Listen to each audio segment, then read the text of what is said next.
À 6h45, Europe 1 vous répond, Thomas Soto. Vérifier en quelque sorte que les vélos ne cachent pas des mobylettes, ça va être un des axes de la lutte anti-triche sur le Tour de France. Tour qui s'élancera en fin de semaine du Mont-Saint-Michel. Bonjour Patrick Chassé. Bonjour. Bienvenue, vous êtes notre consultant ici à Europe 1 pour ce Tour de France. C'est le secrétaire d'État au sport Thierry Braillard qui l'a annoncé. Il y aura des caméras thermiques pour contrôler les vélos. Mais à quoi ça va servir? Expliquez-nous là.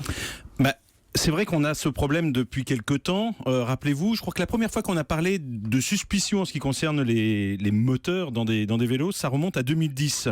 À l'époque, il y avait un coureur, Fabian Cancellara, qu'on avait vu assez foudroyant sur les classiques du printemps, Paris-Roubaix, le Tour des Flandres.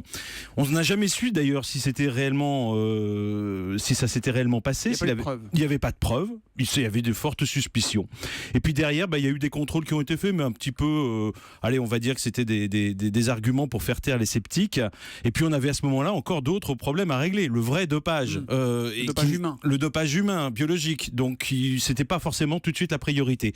Et puis il y a eu les Jeux de Londres 2012 et là on a commencé, vous vous rappelez, les Français étaient favoris sur la piste et ils ont vite compris qu'ils allaient être battus et à ce moment-là on a commencé à parler de roues un petit peu bizarres, on comprenait pas, qui étaient un petit peu cachées sous des couvertures, etc.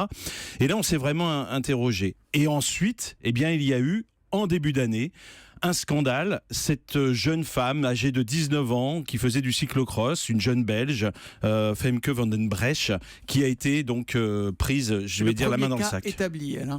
Oui, premier cas établi, avec déjà non pas des caméras thermiques, mais des tablettes mises en place par l'Union cycliste internationale pour essayer de déceler justement quels étaient les moteurs. Mais c'était la fin d'un fantasme quand même, parce que jusqu'auparavant, on n'avait jamais eu la preuve.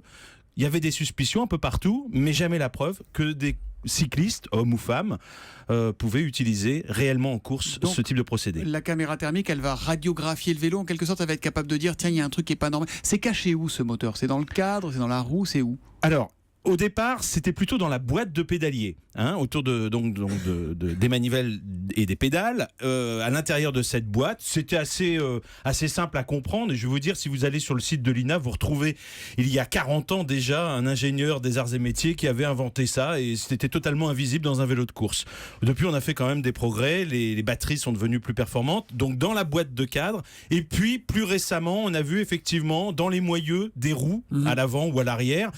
Et encore plus récemment, ces roues dont je parlais lors des Jeux de Londres, avec un système électromagnétique, c'est-à-dire à la périphérie des roues, sous la jante, on met des aimants et on crée un champ magnétique qui permet donc de gagner quelques watts. Mais est-ce qu'un coureur se rend forcément compte que son vélo est truqué ou est-ce que ça peut se faire à son insu, à l'insu de son plein gré? Ouais, pour reprendre une formule assez célèbre, effectivement. Mais vous savez, moi je trouve que c'est une très bonne question parce qu'effectivement, il n'y a pas très longtemps, des managers d'équipe disait, alors c'est la rumeur, mais on dit dans ce qu'on appelle Radio Peloton, qu'effectivement des coureurs pourraient très bien ne pas être au courant que leur vélo est truqué, parce que tout simplement on peut déclencher ce système-là à distance par une télécommande, et l'apport n'est pas nécessairement très important. Il peut être de quelques watts, 40, 50 watts. Mais ça suffit, pour vous donner un ordre de comparaison, les meilleurs coureurs sur un grand col vont développer jusqu'à 400 watts. Mais si vous leur donnez 40 watts, c'est 10% supplémentaires, bien quand même, ils se sentent bien, mais c'est pas non plus une mobilette comme vous le C'est le même effet qu'un vélo électrique aujourd'hui, parce que pour ceux qui ont essayé un vélo électrique, c'est quand même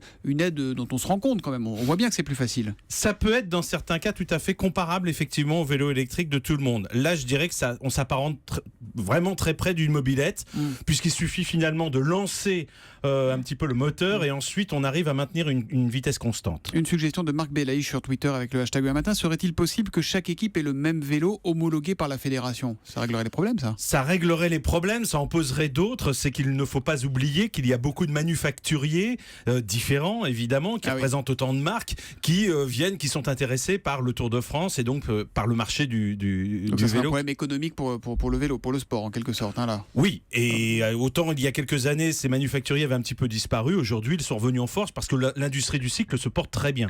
Alors, il y a des sanctions pour les tricheurs qui se changent le sang, tout ce qui est biologique. Mais Georges vous demande sur europe1.fr, y a-t-il un cadre légal pour sanctionner cette triche technologique? Pas encore. Mais ça va venir, puisque vous parliez de Thierry Braillard qui a fait cette conférence de presse hier au secrétariat d'État. Eh bien, il est prévu à l'automne, à la rentrée, il est prévu qu'un texte de loi soit proposé. Donc après le Tour. Oui, après le Tour de France. Bah, ça, c'est un petit peu le calendrier, n'est-ce pas, qui est parfois difficile à être aussi À caler réactif. sur l'actu. Ouais. Le calendrier des politiques n'est pas le même que celui de, Des je dirais, compétitions. et du progrès. Bon. Et le dopage chimique, le dopage humain, on en est où?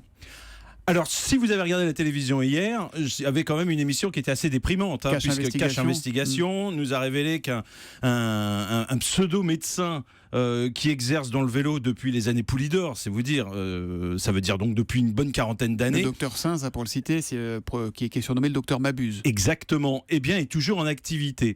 Et alors, il y a quelque chose qui est assez inquiétant, c'est qu'effectivement, il a été plusieurs fois écroué, il a été poursuivi à de nombreuses reprises, il n'a jamais été condamné pour des faits de dopage, seulement pour l'exercice illégal de la médecine.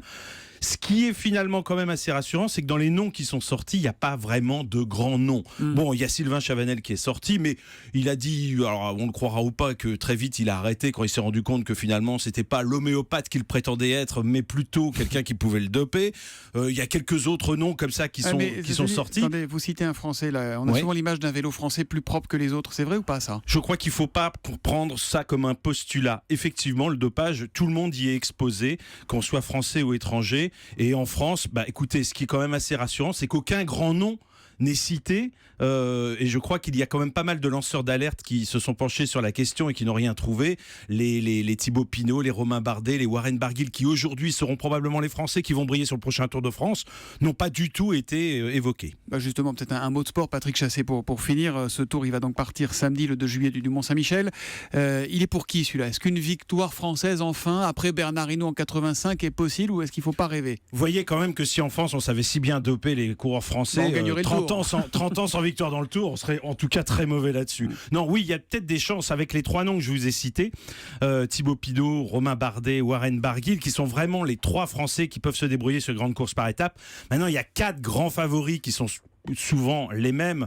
Chris Froome qui l'a déjà gagné 2 fois, Alberto Contador qui est toujours là, Nairo Quintana. Il y a des petits problèmes de dopage, Contador, par ailleurs. Effectivement, oui. Nairo Quintana qui, lui, pourrait très bien gagner son premier Tour de France, ou Vincenzo Nibali, l'Italien, qui vient de remporter le Giro. Donc ce seront les 4 grands favoris, mais les Français peuvent quand même viser raisonnablement une place sur le podium. Eh bien, on suivra tout ça avec vous, Patrick Chassé, puisque je vous rappelle que vous êtes le consultant d'Europe 1 pour ce Tour de France. Départ prévu donc le 2 juillet, et vous nous le ferez vivre jusqu'au 24 juillet et l'arrivée sur les Champs-Élysées. Merci et à très vite. Merci à tous.